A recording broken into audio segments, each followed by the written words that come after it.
toujours aucune désescalade en vue entre Israël et l'Iran. 7e jour de guerre entre les deux pays, journée marquée par une frappe iranienne sur un hôpital du sud d'Israël. On y revient dans quelques instants.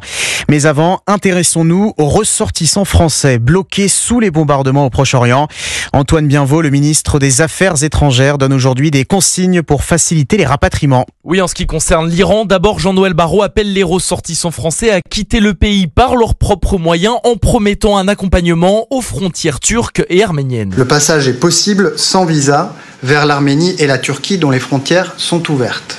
Des équipes sont déployées aux deux frontières pour accueillir nos ressortissants. Ils seront ensuite invités à rejoindre les aéroports turcs ou arméniens pour regagner le territoire français. Pour ceux qui ne pourraient pas atteindre la frontière, le Quai d'Orsay promet des convois spéciaux d'ici la fin de semaine pour les aider à quitter le pays.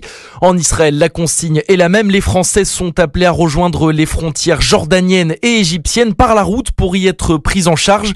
Une option que refuse toutefois Alan, jeune Français bloqué à Tel Aviv. C'est quand même risqué. On connaît pas le pays. Il suffit qu'il y ait quelque chose là-bas et qu'on se reste bloqué là-bas. C'est pas l'idéal. Moi, je préfère rester ici que d'aller dans un pays où je ne connais pas et où je ne sais pas comment je serai accueilli, etc. Le ministre des Affaires étrangères prévient néanmoins que ce dispositif d'évacuation pourrait être amené à évoluer dans les prochains jours en cas d'éventuelle hausse des bombardements entre l'Iran et Israël. Antoine